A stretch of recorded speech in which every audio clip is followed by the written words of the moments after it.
அனைவருக்கும் வணக்கம். Welcome to our channel பொற்காலம். இன்று ஒரு அற்புதமான பதிவை நம்ம பார்க்க போகிறோம். அதாவது மகாலய பட்சத்தில் வரக்கூடிய மகாபரணி திதிக்கு அப்படி என்னதான் சிறப்பு?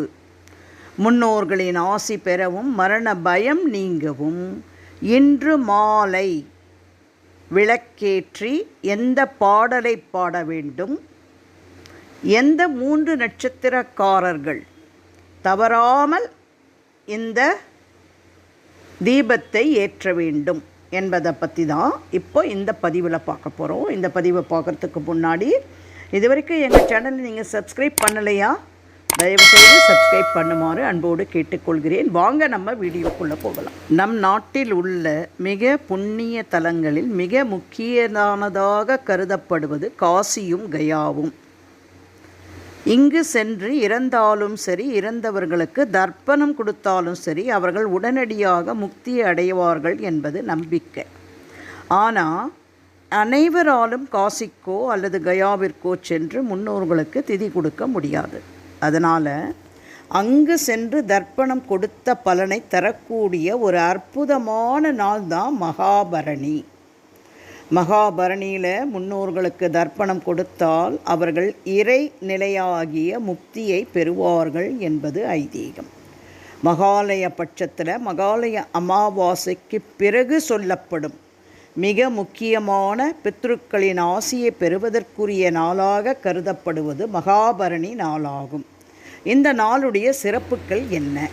மொத்தமுள்ள 27 நட்சத்திரங்களில் 2வது நட்சத்திரமாக வருவது தான் பரணி.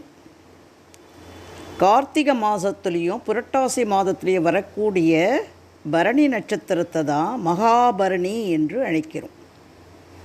அதாவது இறைவனை ஜோதி வடிவமாக கண்டு தரிசிக்கக்கூடிய கார்த்திகை தீபத்தினால் தான் மகாபரணி என்றும், அதுக்கு பிறகு புரட்டாசி மாதத்தில் மகாலய பட்சத்தில் வரக்கூடிய பரணி நட்சத்திரத்தை மகாபரணி என்றும் சிறப்பாக நாம் சொல்கிறோம்.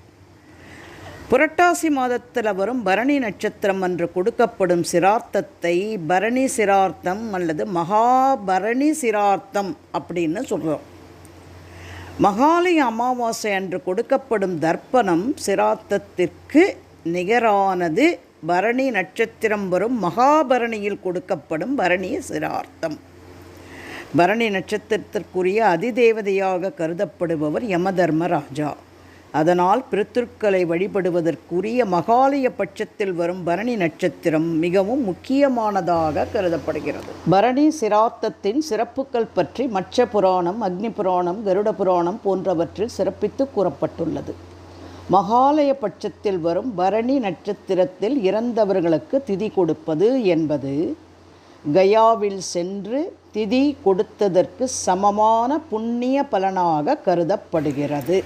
ஒருவர் தன்னுடைய வாழ்நாளில் எந்த புனித தலத்திற்கு சென்று வழிபட்டதோ, புனித நீராடியதோ அல்லது வழிபட்டதோ கிடையாது என்றாலும் அவர் இறந்த பிறகு அவருக்கு மகாபரணியில் திதி கொடுத்தால் அவர் தன்னுடைய வாழ்நாளில் செய்த அனைத்து பாவங்களும் நீங்கிவிடும் என்பது ஐதீகம். மகாபரணியில் முன்னோர்களுக்கு திதி கொடுப்பதால் அவர்களின் ஆத்மா நிச்சயம் சாந்தி அடையும்.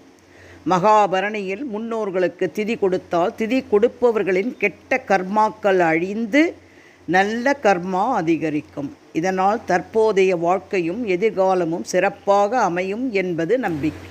மகாபரணி 2025. மகாபரணியில் முன்னோர்களின் ஆத்மா சாந்தி அடையும் வகையில் உணவு படைத்தல், தானம் கொடுத்தல் ஆகியவற்றை செய்தால் அவர்களின் கடன் பிரச்சனைகள் அனைத்திற்கும் தீர்வு கிடைக்கும். மகாபரணியில் முன்னோர்களை வழிபட்டு தர்ப்பணம் கொடுப்பவர்களின் வாழ்க்கை மட்டுமல்ல, அவர்களின் பல தலைமுறைகளும் முன்னோர்களின் ஆசிகளுடன் பித்ரு சாபம் இல்லாமல் வளமாக வாழ வழிவகுக்கும். இத்தகைய சிறப்பு வாய்ந்த மகாபரணி இந்த ஆண்டு 2025 எப்பொழுது வருகிறது? பரணி நட்சத்திரம் 11/9/2025 வியாழக்கிழமை மாலை 6:09 மணிக்கு ஆரம்பித்து 12/9/2025 வெள்ளிக்கிழமை மாலை 4 மணி வரை உள்ளது. பொதுவாக பரணி தீபம் அல்லது யம தீபம் மாலையில் ஏற்றப்படுவதால் வியாழக்கிழமையன்று 11/9/2025 வியாழக்கிழமையன்று 6 மணிக்கு மேல் ஏற்ற வேண்டும்.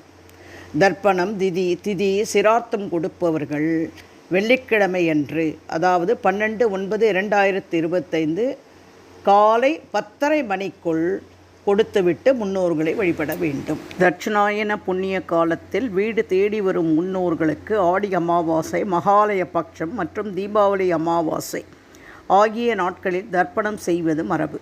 அவ்வாறு வருகை தரும் பித்ருக்களுக்கு அவர்கள் மீண்டும் திரும்பிச் செல்வதற்கு வெளிச்சம் காட்டுவது யமதீபம் மட்டுமே. அவர்களை வழியனுப்பும் பொருட்டு தீபமேற்றுதல் வேண்டுமாம். யமதீபத்தை வீட்டின் உயரமான இடத்தில் ஏற்றுவது வழக்கம். இதற்கு வசதி இல்லாதவர்கள் வழக்கமாக சுவாமிக்கு விளக்கேற்றும் பொழுது தனியே ஓர் அகல் விளக்கு ஏற்றி வழிபடலாம். இதனால் முன்னோர்கள் மட்டுமின்றி யமதர்மனும் மகிழ்ச்சியடைவார். விபத்துக்கள், திடீர் மரணம் போன்றவை சம்பவிக்காது. நோய் நொடியின்றி ஆரோக்கியமாக வாழலாம். யமதீபமானது முக்கியமாக துர்மரணம் அடைந்தவர்களுக்கு முக்கியமானது.